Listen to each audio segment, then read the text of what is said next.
All right, so we're going to start. Okay, my name is Nancy McCaffrey. I work at Emma Clark Library.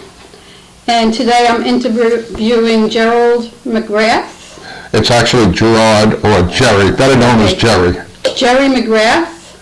And he was in Vietnam, so let's get started. Okay, so I see, let me get my questions here.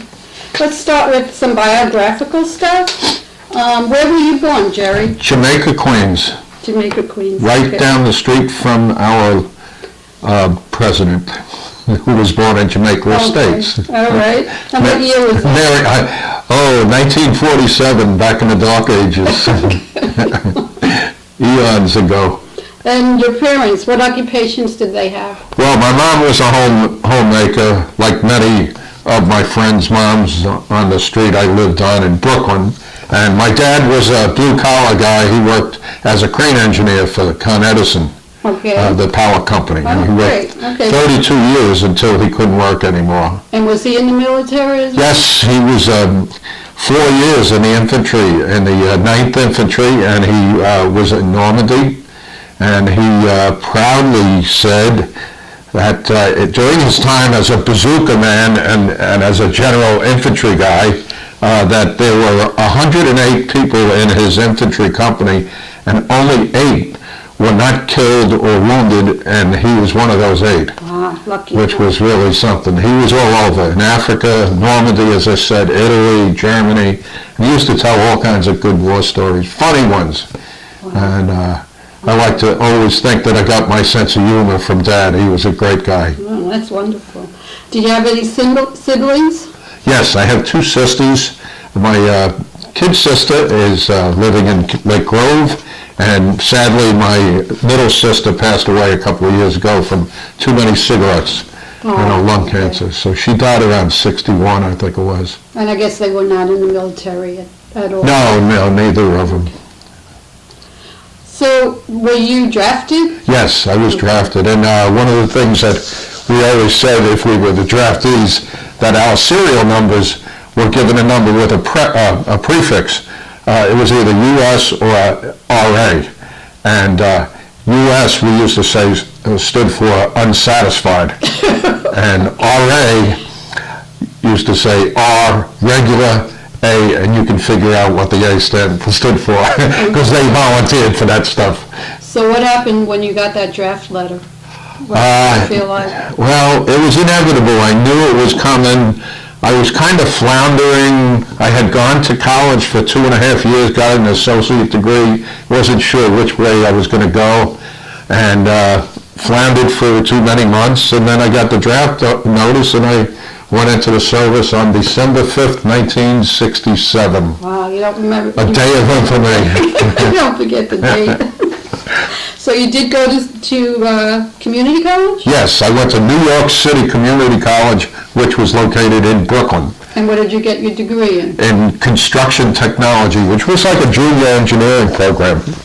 And it was a good program, and I could have gone on and become a civil engineer like my friend Jack did, but I chose not to. I didn't want to pursue it much more. It didn't offer me too much excitement. So you really didn't have much of a direction at No, I didn't. My dad always said, just go to college. Don't worry about what you're going to take. Just get your degree.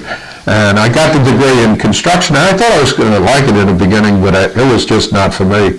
I did well, but I just didn't like it. So then I got drafted, and I figured the draft was, well, it was kind of like maybe a blessing in disguise. I'd see the world, a kid in Brooklyn that hadn't really flown anywhere or gone anywhere. It was kind of exciting, the thought of that.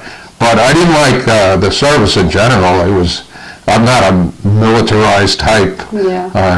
My personality is just not that. But I did okay. I passed all the basic training and advanced training. And So just going back for a minute, what jobs did you have before you went into the Army?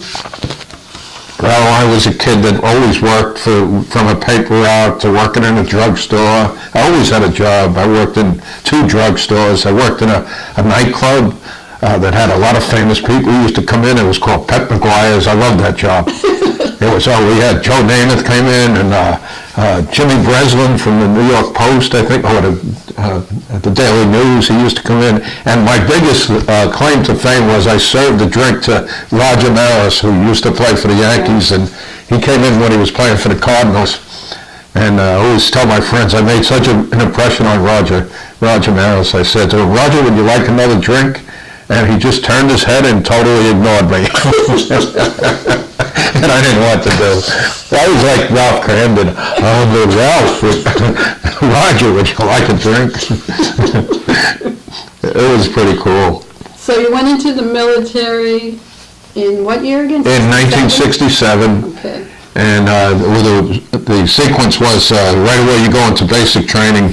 So I got sent down to first Fort Jackson, South Carolina. Then they shipped us down to Fort Gordon, Georgia. For whatever reason, I don't know, but we had to go through something in Fort Jackson. And then because we were there, somebody had died of meningitis in that circle of people that were going through there. And because of that, we got restricted to our barracks for 8 weeks. We couldn't go anywhere in basic training, which wasn't fun because when you got a free pass, you could only stay around the base. You couldn't go outside of it because we were on meningitis control. So anyway, I don't know how I even remember that, but we did. So the basic training was, it was grueling, it was tough, it was typical stuff that you see on TV with the drill sergeants and the round hats and everything, and they yell and scream at you.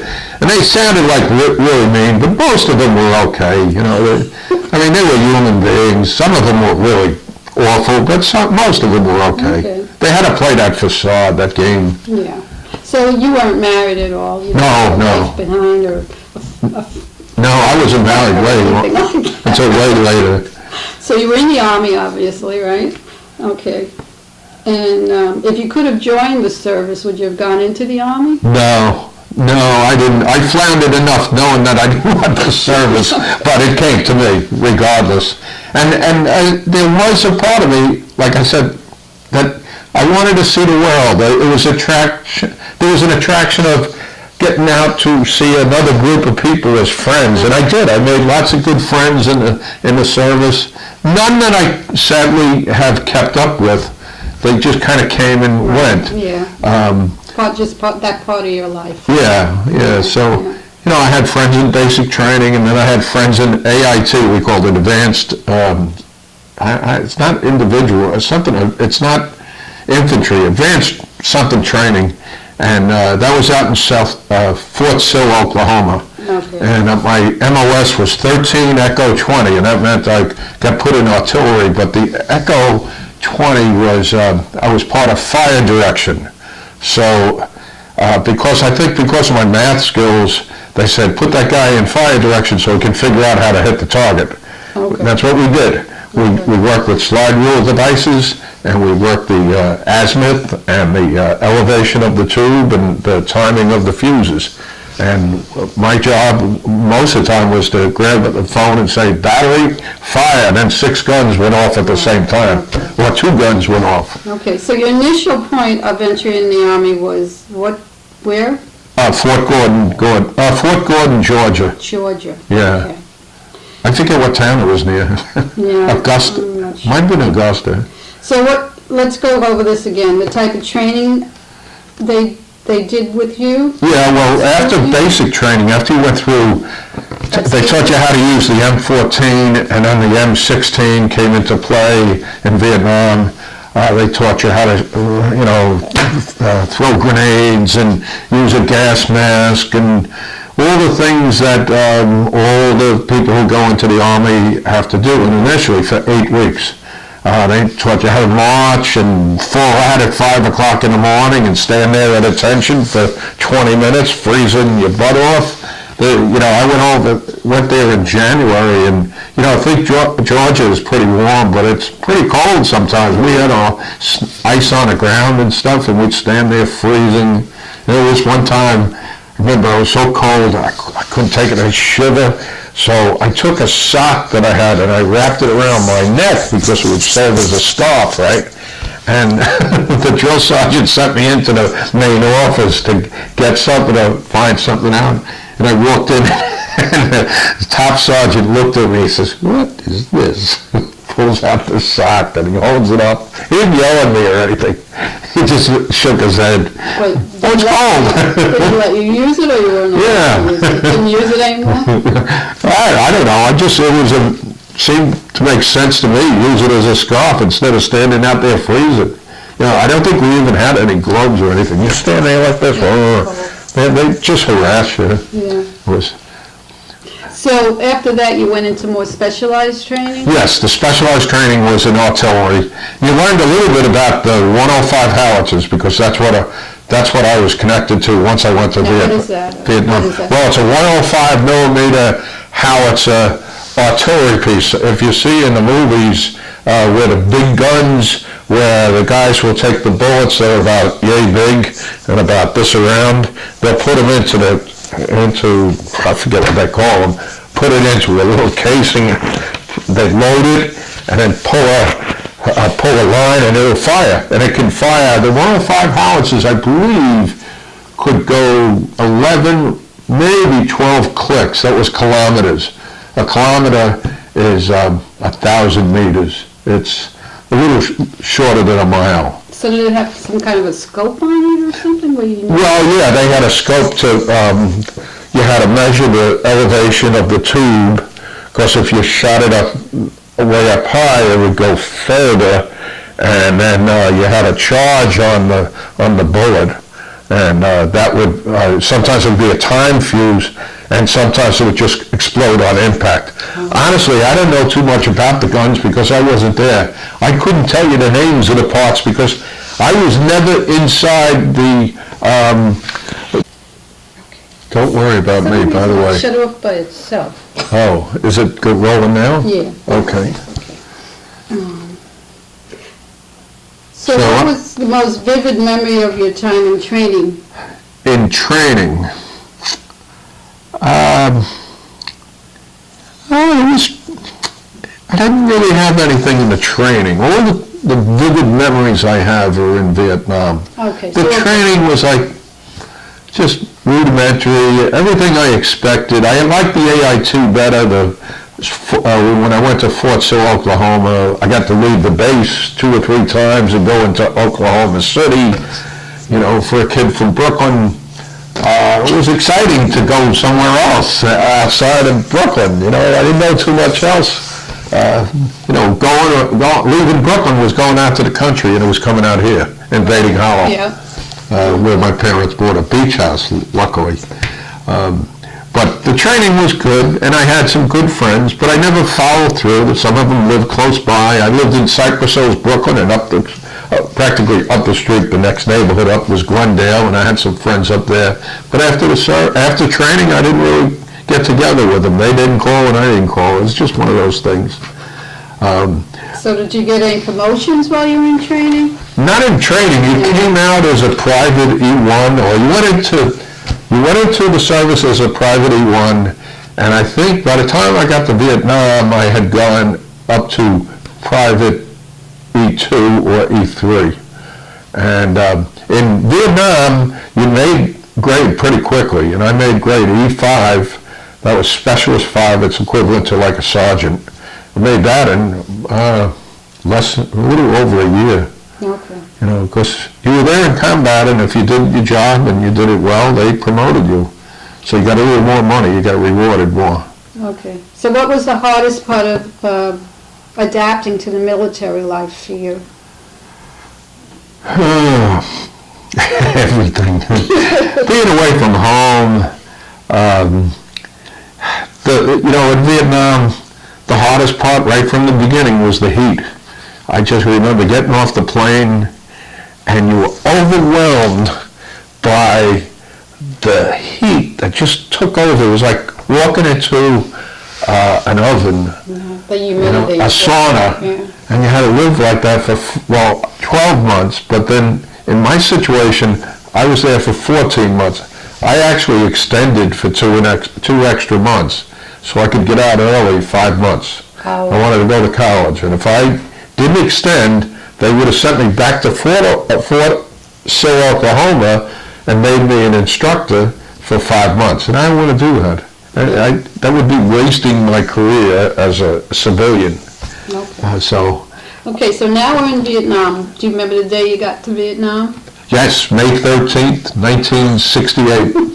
And I came home on July 8th, 1969. Wow, okay. One of the very happiest days of my life. So in Vietnam, where were you in Vietnam?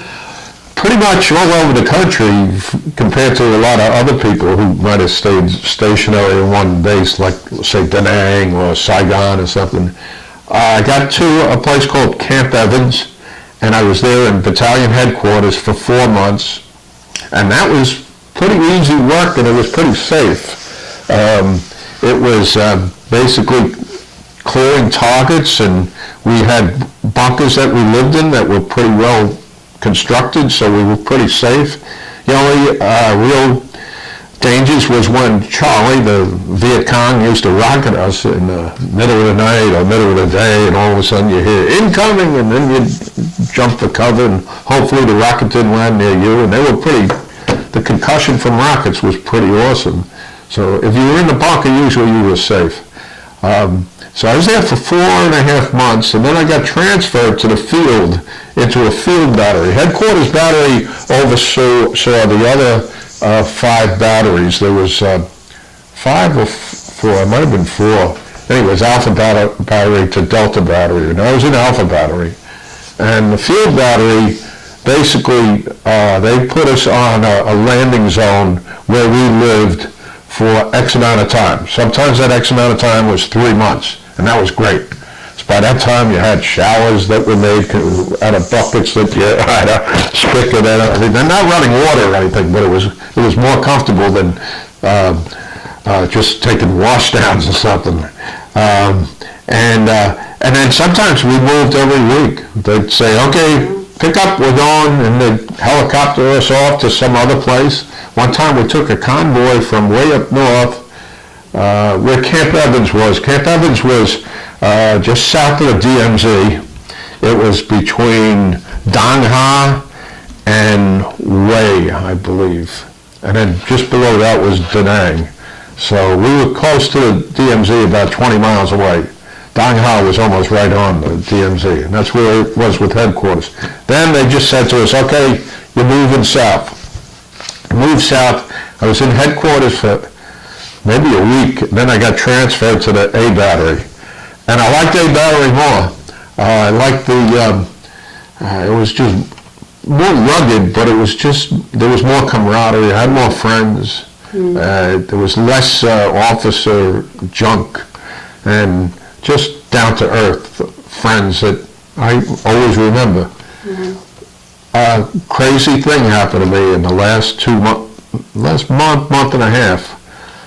Since I did not make any contact with anybody since I left, and I had a couple of really good friends. The only friend I had that I made a little contact when I left, when I came home in July of '69, was a guy named Julio, and he lived about 2 miles away from my house in Brooklyn. And he lived in South Ozone Park, and I called him up, and we spoke a little bit. Hey, how's it going, Julio? And that was it. Never saw him again. I had a friend, Bobby Lucky, from New Jersey, and we were pretty much best friends. And the night before he left, he borrowed $20 from me in a card game. I'm still waiting for that $20. But anyway, I didn't see him. But strangely, I joined this website called the First Air Cavalry website. And then I found that there was another one, the 1st or the 21st Artillery website. I never knew this existed. This was only a month and a half ago. And one of the guys said to me on a message, I know you, I remember you, I was in A battery. It turned out it was my executive officer, this lieutenant named Tim Millar. And since then, he connected me with a guy named Chuck Paul, who I knew, but I didn't know very well, only because when I was leaving, he was coming in. He was what we called an FNG. You'll have to look that up on the internet. I don't want to go on what it stands for. But anyway, he was an FNG, and I got to know him for maybe 3 weeks or so, and then I went home and he stayed for his year. I had a picture of him, and when I put the picture on the website, he saw it and he said, "Oh, you got a picture of me." He was all excited. He lives in Texas. So we talked a little bit, but this Lieutenant Millar, it was incredible. He gave me so much information that I didn't know about. It was information that most people don't want to know about. Let me go into some details of how it led up. The worst experience that I had in Vietnam was on a fire-based landing zone called LZ Joe. And we were there for a few weeks. I don't exactly remember. Total time might have been a month. But we got hit really bad one night with rockets and mortars, and we started firing directly into this rubber plantation. The NDA and the Viet Cong were attacking us from a couple of sides, so we told the guns to shoot where the muzzles were coming from, the flashes, and they were getting so close that we were giving them orders to fire directly into the rubber plantation with a charge of 1 second, 1.0 seconds, meaning that it went off in 1 second and you could actually have backlash of shrapnel in your face if you didn't duck down. And I was given the fire direction over the radio, over the telephone with the guns, and telling them battery fire, and the 3 guns went off directly. I said, "Fire again." I said, "Wow, this is really bad." And the biggest nemesis for us was we were in the Central Command bunker. This is out in an LZ. This is not in the headquarters. We were dead ducks. They knew where we were. They could see our antenna. And we were afraid of the Viet Cong coming in that would have themselves wrapped with satchel charges, like the terrorists do today. And in fact, that scene was depicted in the movie Platoon. If you look close, a guy, NVA or Viet Cong came running into the bunker and blew up the bunker. That's what we were afraid of. My lieutenant, he told us to guard 2 entrances. Well, I was on the gun, so he told 2 of the other guys, guard these 2 entrances to the bunker. So we were sitting ducks. So it was so scary. Yeah. I figured I was a dead duck.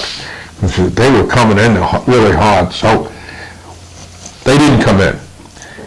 The next day, we found out that, we had a number of confiscated weapons from the NBA. I didn't hear too much. I didn't see blood and guts, but I did know that my lieutenant, the guy I worked with for about 5 months, every day, Lieutenant Holst, got sent home because he had to be so gung-ho. He had to tell everybody where the rockets and the mortars were coming in, and he was giving them a running account. And he turned around, and a mortar came right into our bunker and blew him away. I always thought he was dead because of the way they described him. They medevaced him out to headquarters, and he wound up in Longman Hospital. Then I found out later that he wound up in Japan. Well, this Lieutenant Millar, who I contacted after 49 years, the executive officer, he tells me the running account of that night was incredible. We successfully find them, but anyway, the memories were good. The things that I just described with LZ Joe and some of the other things, they weren't so nice. Yeah. The John Wayne movie, being a product of a WW2 veteran, Normandy, the whole bit, I heard my dad talk a lot about the service, and he was a big influence on me, and not going somewhere else other than the Army, I watch a lot of war movies, Audie Murphy and things like that, and then you wait for the Audie Murphy moment, and it doesn't exist. Things are just different. But the one time when I thought it was like the John Wayne moment was, we were in this other place called LZ Cape, another landing zone, and it was raw from the beginning. We had to start filling sandbags at the moment we got off the helicopter and start protecting ourselves and building our bunker. And I think we were there 2 days, and it was a really hot LZ with it was just unbelievable. I guess the bombers were coming by. We were about half a mile away and just dropping the bombs all around the perimeter of the LZ. The LZ is like a typical high school football field with a tennis court, big field, maybe a half an acre, not a half, maybe 4 or 5 acres. So around the perimeter, they're dropping the bombs all day long. And then what happened was we were still filling sandbags under the moonlight at 10 o'clock, and all of a sudden, all hell broke loose. All we heard was grenades and machine guns and M16s. They were all over on one side of the perimeter. We saw the flashes. All we did was hit the ground and start low crawling to wherever we had to go to get best protection. And I said, this is it. This is the Audie Murphy moment. I don't want it.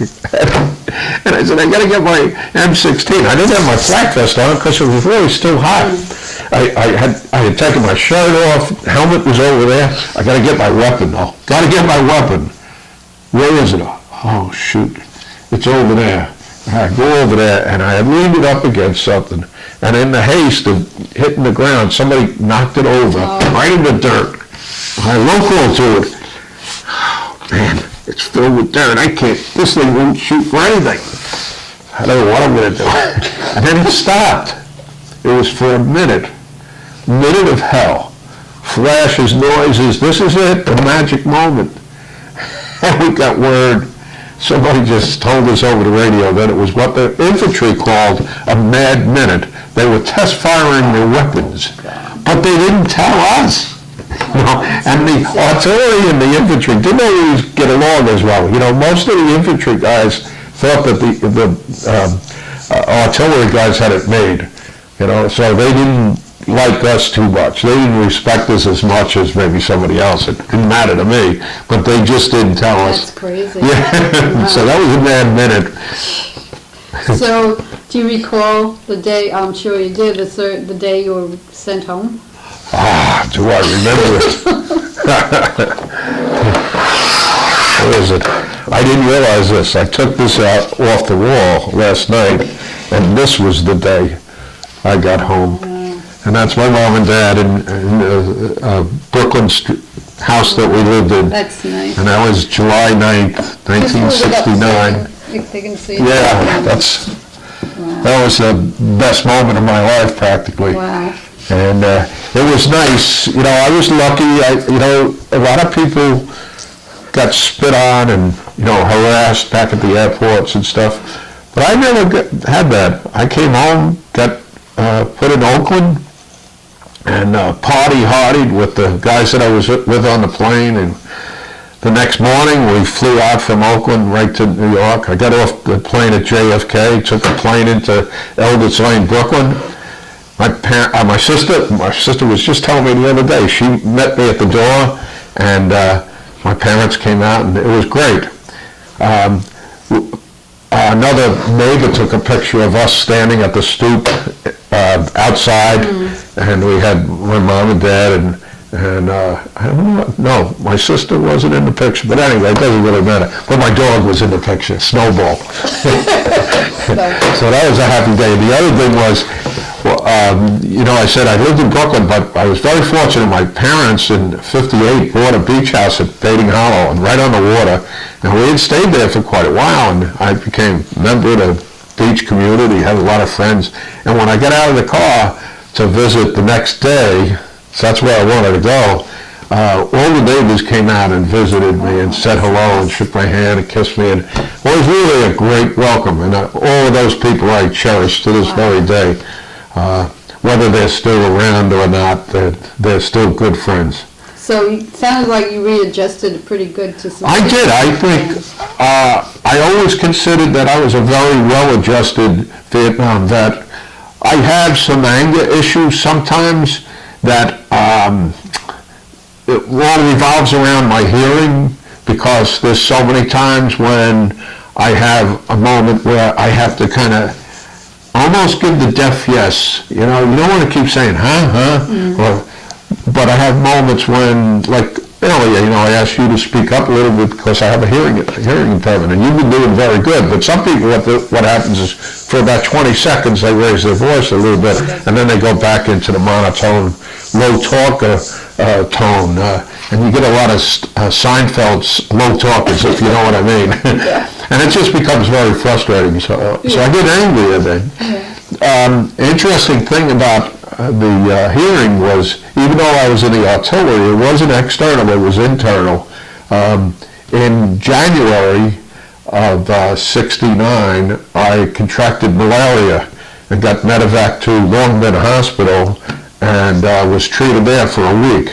It was the same week that the Jets won the Super Bowl. I remember that. I listened to the game. Yeah, you see, I was listening to the radio, USO radio, in Longman Hospital, recovering from malaria, while they were putting the ice packs on my chest when I was freezing, or they were putting the blankets over me when I had the sweats. That was a treatment for about a week. But they also gave me a dose of quinine, more than I should have had, and the quinine can cause a loss of hearing. Oh, and that's why I've been wearing hearing aids since 1978. Oh, okay.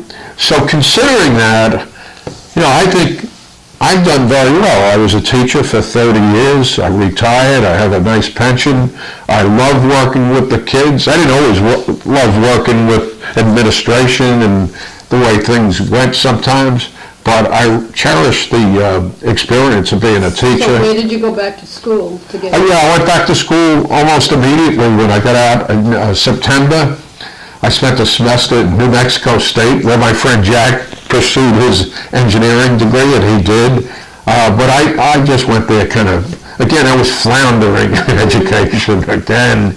But I got out and I went to Queens College, and I took education courses, and I became a teacher, and I taught 5th grade for almost 30 years. Wow. And I guess you went on the GI Bill.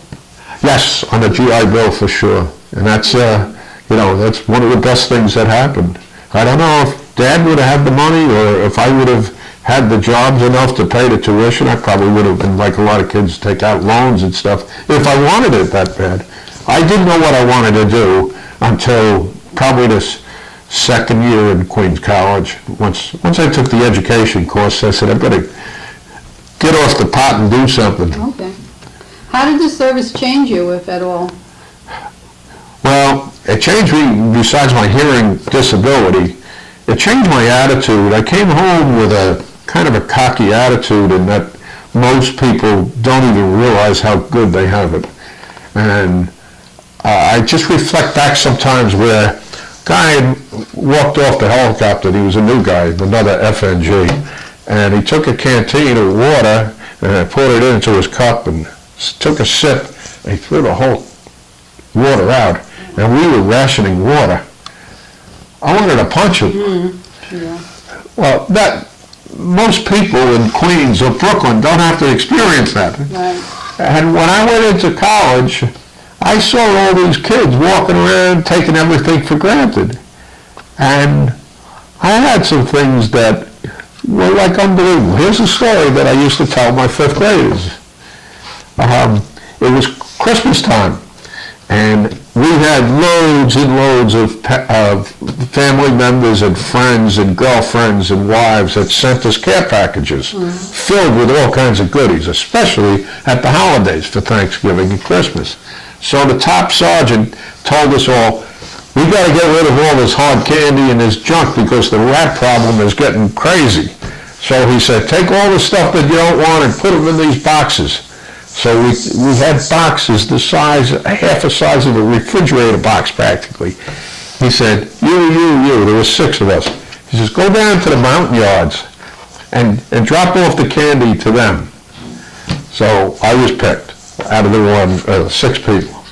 We go down, the mountain yards were the poverty-stricken people among the poverty-indigent people in Vietnam, if you can imagine that.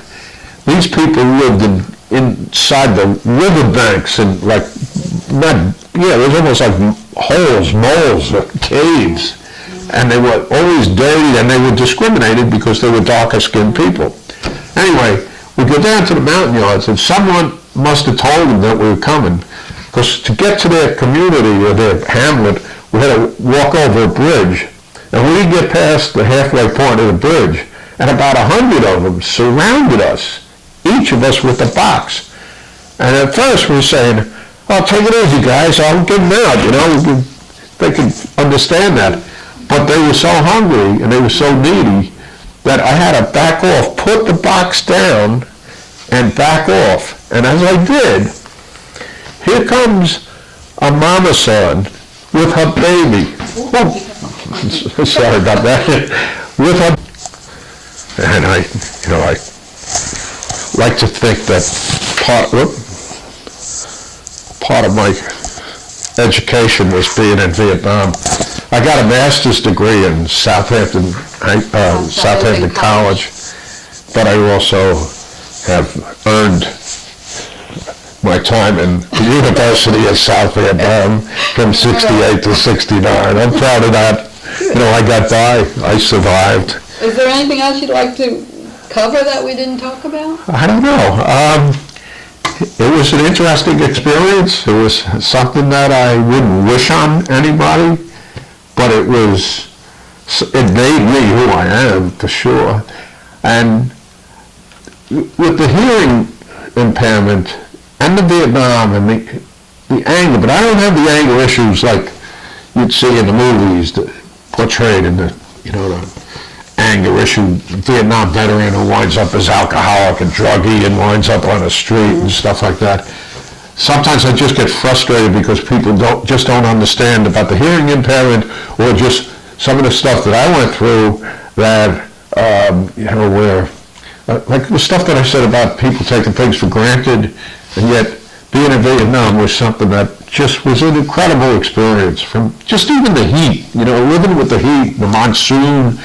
Right around this time was the monsoon time. I listened to the World Series in a bunker that was about this size, and it was midnight. I'm listening to USO, St. Louis Cardinals, and playing the Detroit Tigers. I remember a lot of events from that. Listen, that's all I had to do. And there were streams of water coming down. We had about 6 buckets right around my bed, and I shared the bed with somebody else. I remember one of the best things was when I was even in headquarters, I found a bunker that I shared with another guy, Douglas Duffield. We called him Duffy. And it was so good to have my own bunker where I could sit by myself and just read a book. Mm-hmm. It was all moldy and musty and hot, but it was a moment that I enjoyed, I appreciated it, Right. There were just a lot of things that most people wouldn't have understood unless they go through them.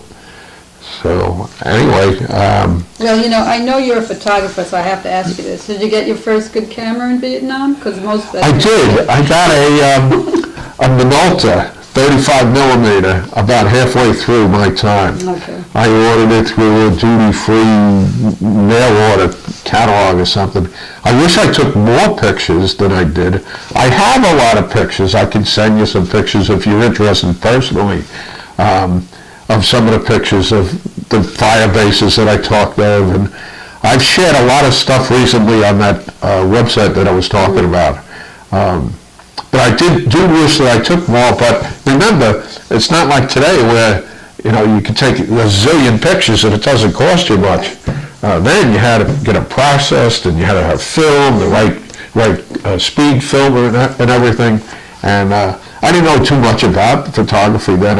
Everything I did was all on automatic. It was just, I never did changing the f-stop and the time and all that stuff. I didn't know much about it. I just said automatic. I just knew that you had to buy the fast film or the slower film for different conditions.